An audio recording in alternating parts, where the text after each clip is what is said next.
ಆತ್ಮೀಯರೇ, ಮೊದಲಿಗೆ ತಮಗೆಲ್ಲ 14 ಏಪ್ರಿಲ್ 2024 ಸೌರಮಾನ ಯುಗಾದಿಯ ಹಾರ್ದಿಕ ಶುಭಾಶಯಗಳು.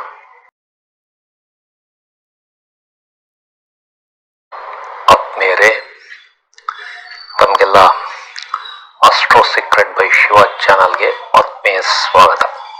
ಆತ್ಮೀಯರೇ, ನಾನು ಹಲವಾರು ದಿನಗಳಿಂದ ಜ್ಯೋತಿಷ್ಯದಲ್ಲಿ ನಾನು ಕಲಿತ ಹಲವಾರು ವಿಷಯಗಳನ್ನ ವಿಡಿಯೋಗಳ ಮೂಲಕ ತಮ್ಮ ಮುಂದೆ ತರುತ್ತಿದ್ದೇನೆ.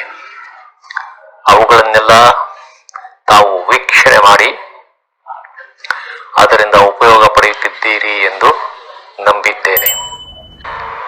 ಈ ದಿನಾಂಕ 14 ಏಪ್ರಿಲ್ 2024 27 ಏಪ್ರಿಲ್ 2024 12 ರಾಶಿಗಳ ಅಥವಾ ಲಗ್ನಗಳ ಭವಿಷ್ಯವನ್ನ ಈ ವಿಡಿಯೋಗಳ ಮೂಲಕ ತಮ್ಮ ಮುಂದೆ ತರುತ್ತಿದ್ದೇನೆ. ಇವುಗಳನ್ನೆಲ್ಲ ತಾವು ವೀಕ್ಷಣೆ ಮಾಡಿ ಅದರಿಂದ ಉಪಯೋಗ ಪಡೆಯಬೇಕೆಂದು ತಮ್ಮಲ್ಲಿ ಕಳಕಳಿಯಿಂದ ಕೋರುತ್ತಿದ್ದೇನೆ.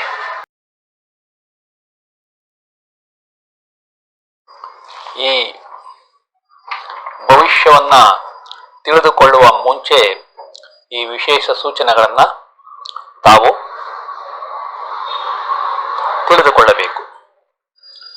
ರಾಶಿ ಚಕ್ರದಲ್ಲಿ ನವಗ್ರಹಗಳ ಸಂಚಾರದ ಮೇಲೆ ಪ್ರತಿಯೊಂದು ಲಗ್ನ ಅಥವಾ ರಾಶಿಗೆ ಈ ಭವಿಷ್ಯ ಕೊಡಲಾಗಿದೆ.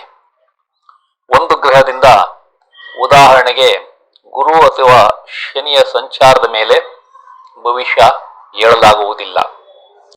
ಪ್ರತಿಯೊಂದು ಗ್ರಹವು ನಮ್ಮ ಭವಿಷ್ಯಕ್ಕೆ ತನ್ನದೇ ಆದ ಕೊಡುಗೆ ನೀಡುತ್ತದೆ. ಪ್ರತಿಯೊಂದು ಗ್ರಹವು ಶುಭ ಮತ್ತು ಅಶುಭ ಎನ್ನುವುದು ಅವುಗಳು ಯಾವ ನಕ್ಷತ್ರದಲ್ಲಿ ಸಂಚಾರ ಮಾಡುತ್ತವೆ ಎಂಬುದರ ಮೇಲೆ ನಿರ್ಧಾರವಾಗುತ್ತದೆ.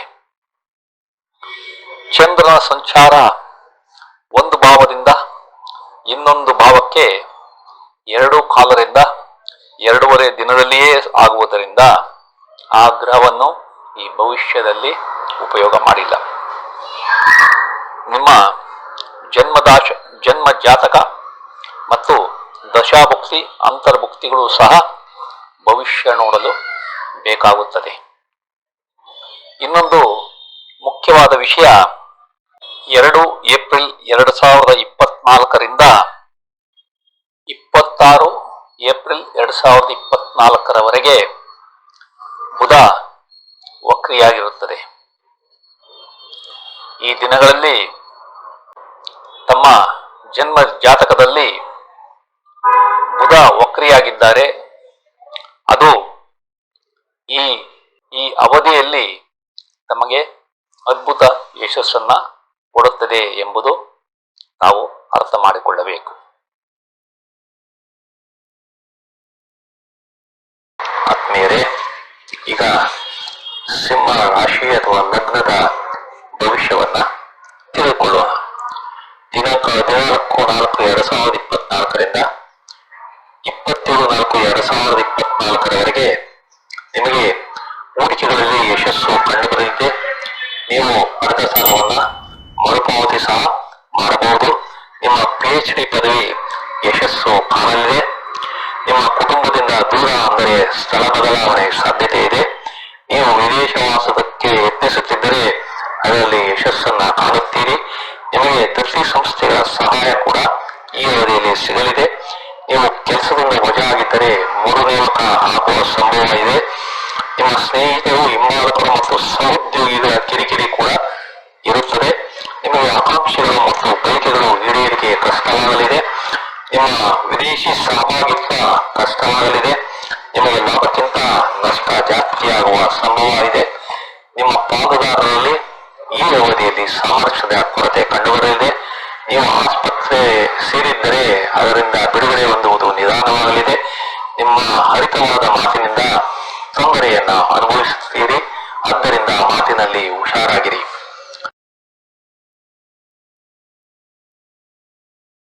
ದಿನಾಂಕ 14/4/2024ರಿಂದ 27/4/2024ರವರೆಗೆ ಸ್ಟಾಕ್ ಮತ್ತು ಷೇರುಗಳ ವ್ಯವಹಾರದಲ್ಲಿ ನಷ್ಟವಾಗುವ ಸಂಭವ ಇದೆ. ಕೋರ್ಟ್ ಕೇಸ್ಗಳು ಮತ್ತು ಬೇಡದ ಸಾಲಗಳು ಅಂಟಿಕೊಳ್ಳಬಹುದು. ಸಂಗಾತಿ ಅಥವಾ ಪಾಲುದಾರರಿಗೆ ಅಪಾಯವಾಗುವ ಸಂಭವ ಇದೆ. ನಿಮ್ಮ ತಂದೆಯ ಆರೋಗ್ಯ ಬಿಗಡಾಯಿಸುವ ಸಂಭವ ಇದೆ. ನಿಮ್ಮ ಕಿರಿಯ ಸಹೋದರರಿಗೆ ನಷ್ಟವಾಗುವ ಸಂಭವ ಇದೆ.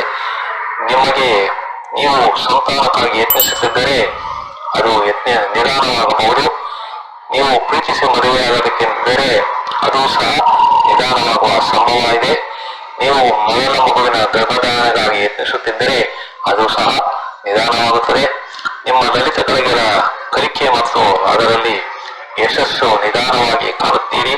ನೀವು ಸಿನಿಮಾ ಧಾರಾವಾಹಿಗಳಲ್ಲಿ ಕೆಲಸ ಮಾಡುವವರಾಗಿದ್ದರೆ ಮತ್ತು ಕ್ರೀಡಾಪಟುವಾಗಿದ್ದರೆ ಈ ಅವಧಿಯಲ್ಲಿ ಯಶಸ್ಸು ಕಡಿಮೆ ಇರುತ್ತದೆ. ನಿಮ್ಮ ಸಂಗಾತಿ ಅಥವಾ ಪಾಲುದಾರರಿಗೆ ನಿಧಾನವಾಗಿ ಅದೃಷ್ಟ ಬರಲಿದೆ. ನಿಮ್ಮ ಸ್ಟಾಕ್ ಮತ್ತು ಷೇರು ವ್ಯವಹಾರಗಳ ಯಶಸ್ಸು ಅಲ್ಪವಾಗಿರುತ್ತದೆ. ನಿಮ್ಮ ಆಯುಷ್ಯಕ್ಕೆ ತೊಂದರೆ ಬರಬಹುದು. ಹುಷಾರಾಗಿರಿ. ನಿಮಗೆ ಪಿತ್ರಾರ್ಜಿತ ಆಸ್ತಿ ಸಿಗದಿರಬಹುದು. ದಿನಾಂಕ 14/4/2024ರಿಂದ 27/4/2024ರವರೆಗೆ ನಿಮಗೆ ಇನ್ಶೂರೆನ್ಸ್ ಅನ್ನು ಪಡೆಯುವುದು ನಿಧಾನವಾಗಬಹುದು. ನೀವು ವಿದೇಶದಲ್ಲಿನ ಹಣಕಾಸಿನ ವ್ಯವಹಾರದಲ್ಲಿ ಹುಷಾರಾಗಿ ವ್ಯವಹರಿಸಿ. ನಿಮ್ಮ ಕೋರ್ಟ್ ಕೇಸ್ಗಳು ವಿಫಲವಾಗುವ ಸಂಭವ ಇದೆ. ನಿಮಗೆ ಬಲಿಷ್ಠ ಶತ್ರುಗಳ ಕಾಟ ಕಂಡುಬರಲಿದೆ. ನೀವು ಕೆಲಸದ ವಜಾ ಅಥವಾ ಕಡ್ಡಾಯ ನಿವೃತ್ತಿ ಆಗಬೇಕಾಗಬಹುದು. ದಿನಾಂಕ 14/4/2024ರಿಂದ 16/4/2024ರವರೆಗೆ ನಿಮಗೆ ಕೆಲಸ ಮಾಡುವ ಹುಮ್ಮಸ್ಸು ಕಡಿಮೆ ಇರುತ್ತದೆ. ನಿಮ್ಮ ಬುದ್ಧಿಮತ್ತೆ ಮಂಕಾಗಿ ಓದುವ ಹಂಬಲ ಕೂಡ ಕಡಿಮೆ ಇರುತ್ತದೆ. ನಿಮಗೆ ಧೈರ್ಯ ಕುಂದುಂಟಾಗಬಹುದು. ನಿಮ್ಮ ಪತ್ರ ವ್ಯವಹಾರ ಮತ್ತು ಅಗ್ರಿಮೆಂಟ್ಗಳು ಸಹಿ ನಿಧಾನವಾಗಬಹುದು. ನೀವು ಮನೆ ಬದಲಾವಣೆಗಾಗಿ ಯತ್ನಿಸುತ್ತಿದ್ದರೆ ಈ ಅವಧಿಯಲ್ಲಿ ಸಾಧ್ಯವಿಲ್ಲ. ನಿಮ್ಮ ಆಸ್ತಿ ವಿಭಜನೆ ನಿಧಾನವಾಗಿ ಆಗಬಹುದು. ನಿಮಗೆ ಸಾರ್ವಜನಿಕ ಗೌರವ, ಹೆಸರು ಮತ್ತು ಖ್ಯಾತಿ ನಿಧಾನವಾಗಿ ಸಿಗುತ್ತದೆ. ನಿಮಗೆ ಜವಾಬ್ದಾರಿಗಳು ಹೆಚ್ಚಿದ್ದರೂ ನಿಧಾನವಾಗಿ ಯಶಸ್ಸು ಕಾಣುತ್ತೀರಿ. ನಿಮಗೆ ಬಡ್ತಿ, ನೇಮಕಾತಿ ಮತ್ತು ವರ್ಗಾವಣೆಗಳು ನಿಧಾನವಾಗುತ್ತವೆ. ದಿನಾಂಕ 14/4/2024ರಿಂದ 16/4/2024ರವರೆಗೆ ನಿಮ್ಮ ತಂದೆಯ ಆಸ್ತಿ ಸಿಗುವುದು ತಡವಾಗಬಹುದು. ನಿಮ್ಮ ವಸ್ತುಗಳು ಪಾಲಾಗಿದ್ದರೆ ಅವು ನಿಧಾನವಾಗಿ ನಿಮಗೆ ವಾಪಸ್ ಸಿಗುತ್ತವೆ. ನಿಮ್ಮ ತಂದೆ ತಾಯಿಗೆ ನಿಧಾನವಾಗಿ ಉತ್ತಮ ಆರೋಗ್ಯ ಕಂಡುಬರುತ್ತದೆ. ದಿನಾಂಕ 17/4/2024ರಿಂದ 27/4/2024ರವರೆಗೆ ನಿಮಗೆ ಆರೋಗ್ಯ ಸಮಸ್ಯೆ ಬರಬಹುದು. ನಿಮ್ಮ ಕಿರಿಯ ಸಹೋದರರಿಗೆ ನಷ್ಟವಾಗುವ ಸಂಭವ ಇದೆ. ನೀವು ಜೀವನದಲ್ಲಿ ಕಷ್ಟಗಳನ್ನ ಎದುರಿಸಬೇಕಾಗಬಹುದು. ನಿಮ್ಮ ತಾಯಿಯ ಚಿಕ್ಕಪ್ಪನಿಗೆ ಅಪಾಯ ಕಂಡುಬರಲಿದೆ. ನಿಮ್ಮ ಸೋದರ ಮಾವನಿಗೆ ತೊಂದರೆಯಾಗಬಹುದು. ನಿಮ್ಮ ಹಿರಿಯ ಸಹೋದರನ ಅಕ್ಕಪಕ್ಕದ ಮನೆಯವರಿಂದ ತೊಂದರೆ ಕಂಡುಬರಲಿದೆ. ನಿಮ್ಮ ವ್ಯಕ್ತಿತ್ವಕ್ಕೆ ತೊಂದರೆ ಬರಬಹುದು. ನಿಮ್ಮ ಹಾಸ್ಟೆಲ್ನಲ್ಲಿರುವ ಮಕ್ಕಳಿಗೆ ಸಮಸ್ಯೆಯಾಗಬಹುದು.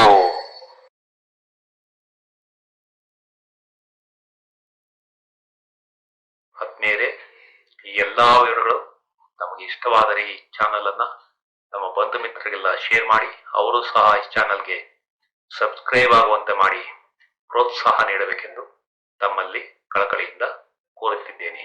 ವಂದನೆ.